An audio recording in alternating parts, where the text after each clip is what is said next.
you have an interest in horses and love learning more about horses, the horse industry, teaching, or even managing your own horse business, then you're in the right place. We would love you to join us on our mission, which is to improve the lives of horses around the world through the education of riders, handlers, and trainers. So get comfortable, listen in, and enjoy. This is another of our popular Listener's Choice interviews, which we're playing over the weekend. We've chosen the most popular interviews for you to select the Listener's Choice winner. If you're not sure how the Listener's Choice competition works, have a look at horsechats.com/choice for the rules and the leaderboard. Today's chat's been brought to you by International Horse College. We have a mission to improve the welfare of horses throughout the world through the safe education of riders, handlers and trainers, and that's what these chats are all about. Registered Training Organisation 31352. Our guest today is someone with a little bit of a different background. Andrew Bowe is also known as the Barefoot Blacksmith, which is a bit of a contradiction in terms anyway, thinking that a blacksmith usually works with metal and puts metal shoes on horses, but he's a barefoot blacksmith. He started off as a traditional farrier, became a master farrier, and then after about 15 years of shoeing horses and thinking to himself that there's no way you can ride a sound horse without shoes, he had a change of heart. And it's that change of heart that we're going to talk to him about today. How are you today, Andrew? Oh, I'm good, thanks. Good. I haven't been hurt yet today, so that's always a good thing. All right. Andrew, we start off with a favourite quote normally. Do you have a favourite quote, just something that you might either use as an inspiration or something that you might regularly say to people about their horses, you know, to do with when you're shoeing them or how they could fix their problems? Oh, well, I don't know if my favourite quote is directly to do with horses and horses' feet, but I've always thought that the human condition is best inspired by last words of famous people, and I always go back to the famous last words of Breaker Morant when he said, "Shoot straight, you bastards." Yes, all right. That works on so many levels. Yes, it does. And I just wonder, it's your favourite quote. How often do you say it to people? Quite regularly. Okay. All right, Andrew, starting with horses, and I don't want to just go with starting with horses, but why did you start to become a farrier? Was that the job that was offered? Had you already had a horse background, or what made you get into shoeing horses in the first place? Oh, look, I think I was just in the right place at the right time. I was never going to be a farrier. I just happened to graduate from college in about 1990 when there was a widespread recession and a drought down in our part of the world, and there was no work around. And so, in fact, the only job available was that of an old farrier who was retiring, and he was looking for someone to hand his work over to. And I guess I just fell into it. Right place at the right time. Yeah, pretty lucky on your part getting into something like that, particularly during a recession. As it turns out, yes. Yeah. For someone now who wants to start, whether they become a farrier or start to become a professional hoof carer, if we say that, if they're doing it as a barefoot blacksmith, what sort of core skills or character traits do you think they need to have, just to get started in the first place into that industry? I think definitely the certain core skills which come with the training on the job and specific to hoof care and probably applicable to everything in the horse industry is a sense of safety, not getting oneself into bad places. So that's all OH&S, but probably the character traits necessary, I think, for anyone who wants to venture into such a rigorous industry is obviously got to have be physically capable, but I think more than that even is to have mental toughness. It's a tough job, and day in, day out, to keep facing up to such a tough job. I think you've got to have a reason for doing it. Mm-hmm. Mm-hmm. Because there's lots of different areas within the horse industry, and it just might be something that someone would like to get into. But as you say, the physical capability is quite hard, quite tough. Oh yes, even when things are going well and you're not getting hurt by horses, it is actually physically tough. But at the same time, I still think after 30 years, I've hardly ever done a day's work because I reckon it's just good. it's a good, enjoyable pastime out playing with horses. And if you can put the toughness aside, the job's fine. Yep. So I was going to say, what's the best thing? Is the best thing just being out with the horses all the time, or the best thing about working in that industry? Oh, well, the best thing is working with horses, without a doubt. Yeah. And it's just a bonus that we get to work outside in all sorts of weather. And we also never really know where we're going to be on Monday. Must be a terrible thing to know where you're going to be next Monday at 9 o'clock. Yes. So plenty of variety working outdoors as well. Yeah. And obviously, of course, being one's own boss has its benefits. Yeah. What about the old guy who retired? How long was it? I mean, how long did you spend with him while he showed you the trade? Oh, now, which one was that? When you first started? I had at least three different mentors that I can sort of bring to mind. Okay. And one who only just died this year, Hughie Armand, who I worked alongside with for many years, and he was a farrier right up to the end, actually, into his 80s. So I was very lucky. I had at least three mentors I could think of. Mm-hmm. Who were they? Do you remember their names? You know, it's quite a while ago when you first started. I'm quite happy to say Bernie Shaw, another old bushie from up in the Highlands, and who was into heavy horses, and the other one would be Wayne Anderson, who was a master farrier from Mansfield, who actually went on to leave the farrier job and actually did a lot of schooling with a well-known horseman by the name of Buck Brannaman, and he actually brought Buck Brannaman and in his schools to Australia. So, wow. So obviously a very progressive thinking farrier. So I was just very lucky. I was lucky to have be mentored by all of them. Yeah. Did you have much to do with Buck Brannaman when he came to Australia? Oh no, I was just a little pleb in the background, watching on in awe. Yeah.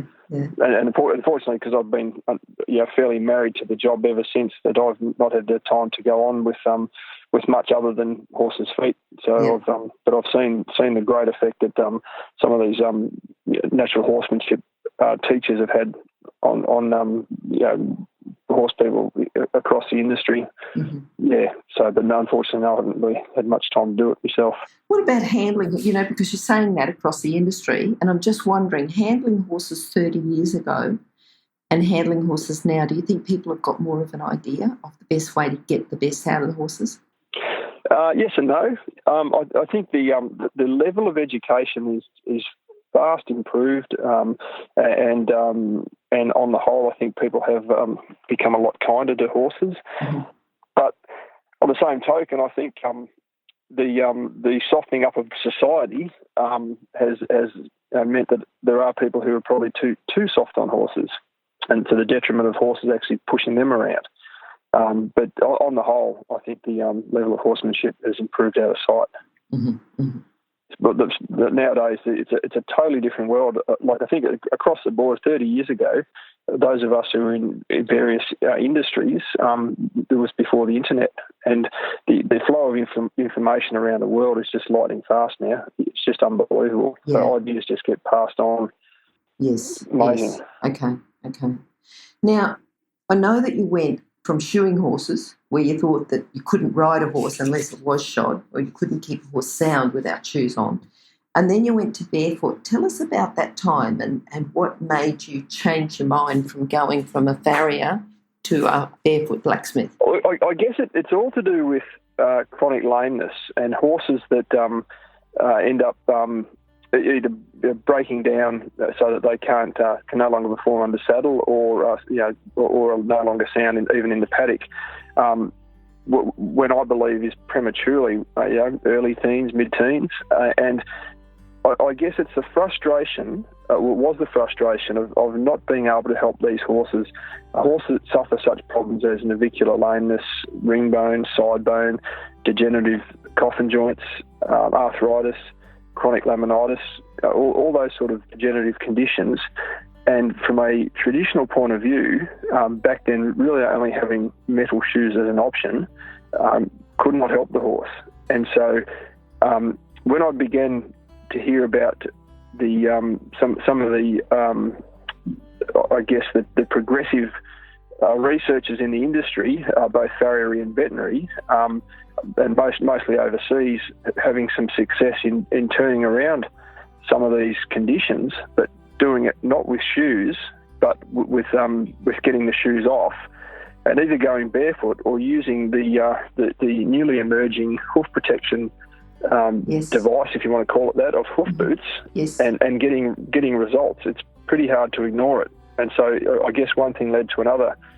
And what started out just helping out lame horses on the side and still shoeing the mainstream horses gradually became a journey to, well, let's just, instead of putting shoes on everything that moves, let's just say, well, shoes might be needed, but they can be the last resort rather than the first resort. Mm-hmm. Mm-hmm. In the racehorse industry, because you're a licensed track farrier, what's the current ruling or what's the current thinking with shoes? I know they have plates to race, but what's the current feeling about no shoes? Okay, well, I think the racing industry, as big as it is a very specific part of the industry, of the equine industry, and there are rulings that stipulate a horse must be either shod with a race plate for race day, or it must have a tip-on that covers at least 1/3 of the hoof. And horses are not allowed to actually race barefoot. And I can see that is purely from the point of view of jockey safety, from slippage. And I think that's got to be number one in the racing game is jockey safety. But I think the other thing about the racing industry, it's very, very short term. It's all about short-term gain from a 2-year-old to 4, 5, maybe 6-year-old. And it's not about what happens to the horse, down the track. So I think on the racetrack, and I still am a racetrack farrier, I do the local races, that's probably how it's going to be, probably how it's always been, probably how it's always going to be as long as racing survives. Okay. I think racing's got challenges bigger than that facing it at the moment. Yes. What about other sports? Do you see much change in other sports? Other competitive horses that are out there doing quite a lot without shoes? I know that there's been quite a lot of dressage horses that take an alternative. Yeah. It's a very interesting industry, the equine industry, when you immerse yourself in it. And I think it can be pretty much divided up into two camps with very little overlap between the two. And one camp are the people who are competitive first. And barefoot, if the horse is going barefoot has any negative effect on performance, horses aren't going to go barefoot, they're going to be shod. And that goes even for horses on dressage arenas. And it's still at fairly low levels mostly where the innovation of barefoot has been sort of seized upon. I think it doesn't seem to be until a more competitive person has a horse that suffers a problem where the only option is to get the horse out of shoes and go barefoot. That's the time when they actually will go barefoot. Mm-hmm. And I can't see that changing much in the near future because the other thing about shoes are very convenient for the horse owner. Yep. Okay. But having said that, the barefoot side of the industry has grown enormously over the last few years, especially with the onset of really usable hoof boots. And do you find that then, because I know you've got, you sort of are in touch with the US and that's what got you interested in it. What about other countries? Are other countries traditionally barefoot? Do you see any other changes around the world? Well, I guess I'm probably stuck in my little corner of Australia and I'd probably not a great participant in things on the internet, so I'm not really sure how things are going in other countries. Okay. From what I hear from those who do come to Australia from most places, particularly the States, and discuss such things with us, that Australia actually apparently seems to be leading the way in its uptake of barefoot as a viable option. Okay. Tell us about the horse that your proudest case study. That's a hard question to answer that because for one, I don't know if proud's the right word, but it's there's so many horses that we've been able to sort of keep them alive, and not only that, actually, get them back into having a useful life and a sound life. There's been so many over the years that I probably can't even single one out. Mm-hmm. So it's probably not being proud, but it's probably just, I guess it's the great feel-good moments when there's a horse that, one day it's been, it's got 2 feet in the grave, and then sometime later it's back doing what it wants, what it's meant to do. Yeah.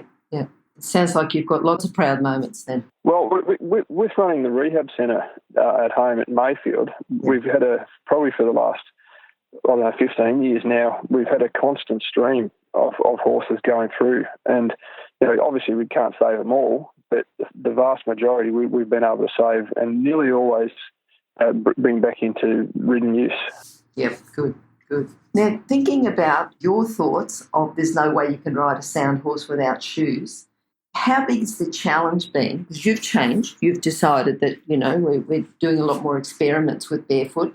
What about the challenges with other people and convincing other people? Is that challenging or not? Or, tell us a bit about that. Look, I guess again, I go back to to my thoughts about the industry being divided into 2 camps. Yep. Half the time I'm preaching to the choir, and people don't need any convincing. But they know what's best for the horse, and they can find a way to do it with boots and poly shoes and tips and things. The other half, I guess it's not so much about trying to convince anyone, because that doesn't seem to work. It's about leading by example and having a lot of clients leading by example, and probably I guess what's in our favour is as time passes, and that's the really good thing about now. It's been about 15 years that we've been doing this. There's horses 15 or thereabouts 15 years ago that have had soundness issues that were pretty much washed up, and yes, now they're old horses. But 15 years later, they're still in the game and they're sound, and probably that's probably what does the convincing more than anything else. Yes. Okay, now Andrew, thinking about people that do have their horses barefoot. Okay, so you're saying that, and I think you prefer to have them done, every couple of weeks, just to sort of keep them in the same shape rather than a drastic change every 5 or 6 weeks. People looking after their own and doing their own trimming, what do you think is the biggest fault that there is that, that they just need to be made aware of? Just something that they would commonly do that would be to the detriment of horse, that you might even go and do a clinic somewhere, show people how to do some work with their horses and come back 12 months later and say, oh, hang on, we've got to do this a bit different. Is there something common across there that you're seeing again and again? Yeah. Well, probably the biggest thing, and it probably applies equally to beginners as it does to professionals, is actually the good old-fashioned left-hand, right-hand bias. Yes. And people trimming harder with one hand than the other, and not recognising that they're doing that, and then over time the foot becoming distorted because they've been trimming too hard, usually with the right hand. Most people are right-handed. There's not many of us perfect left-handers around. And so that's probably the biggest issue, and it's about pointing that out. And fortunately, if people start looking for it and recognising and owning the fact that they've got a bias, it's usually not a big issue. But by far the greatest proportion of horses I see that are getting trimmed by owner trimmers, it's hard to fault the feet, because the very act of trimming every couple of weeks keeps the feet in optimum framework, and it's just that's the answer to soundness. It's just amazing. Yep. If you're an equestrian coach or a horse riding instructor, or even if you aspire to be one, have a look at the free video series for horse riding instructors on the Horse Chats website. Go there now, have a look, horsechats.com. All right, now Andrew, you've got a book, or you've got just the one book yourself? Oh, at this stage, one main textbook, and we've got a smaller book, a smaller general book. The big textbook we wrote a few years ago now about laminitis, and documenting how we actually can actually turn it around for horses with laminitis with Barefoot Rehab. Yep. What's the name of that book? The name of the book is The Pony That Didn't Die. Yep. And what was the other book that you've got? Oh, it's God. Now I can't even think of its name off the top of my head. I think it's just Barefoot Care. I think that's what it's called. It's only a small book, about 100 pages. Yeah. Is there another book that someone else has written that you would also recommend? Oh, now that's a tricky one. There's that many good books. What's one that you've learned from? Well, I've learned from heaps of books. Probably you got me on the spot there, because I know this probably sounds a bit strange from a barefoot person's point of view, but the book I probably learnt the most from was a book written by an American farrier called Doug Butler, and that's The Principles of Horseshoeing, because that covers more than just horseshoeing. That covers the whole gamut of horses and having a business as a farrier. Probably a bit outdated now with what I know, but I suppose that's probably a book that initially, for the first 15 years of my life, was a great inspiration. Okay. So, Andrew, what are you looking forward to now? In the next year, 2 years, what are you looking forward to? What does your future hold? More of the same. You must be enjoying doing what you're doing then. Oh, look, it's a good thing. It's great to get back on the tools, get back playing with horses. Yeah. It's not a bad office. I mean, it'd be really good to have the occasional day off and actually get to ride a horse once in a while. But yeah, look, I don't know. At this stage, more of the same. We've it's still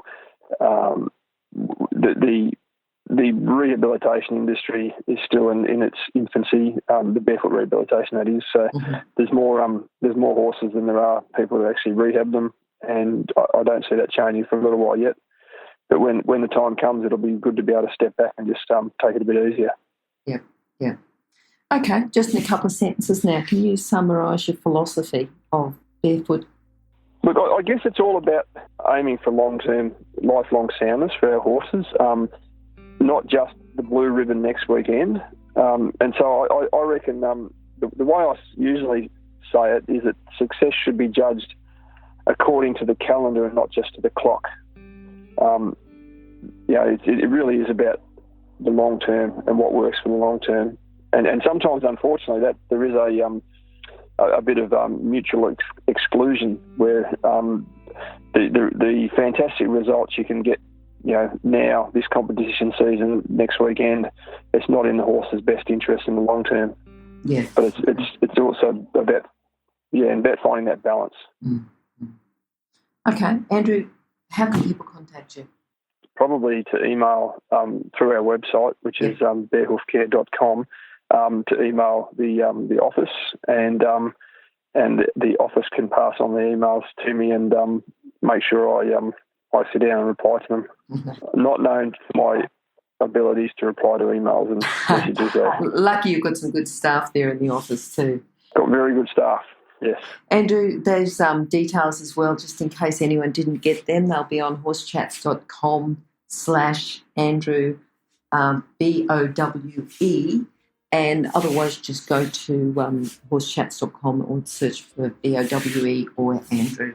Okay, Andrew, thanks you for sharing your knowledge today, taking the time to talk to us, and hopefully we'll get you back again sometime soon so you can give us a bit more in-depth knowledge about the Barefoot Care. Thank you. No worries at all. Thank you for your time. Bye. Right, see ya. Bye. If you've enjoyed this chat, then please comment, rate and subscribe. If you'd like any changes or recommendations for guests, then please contact us through horsechats.com. And while you're online, have a look at the government-accredited courses at internationalhorsecollege.com. Registered Training Organisation 31352. Remember that our comments and instructions are general in nature and do not take into consideration your individual horses or your individual ability and circumstances. If you enjoyed this podcast, then please leave your comment below.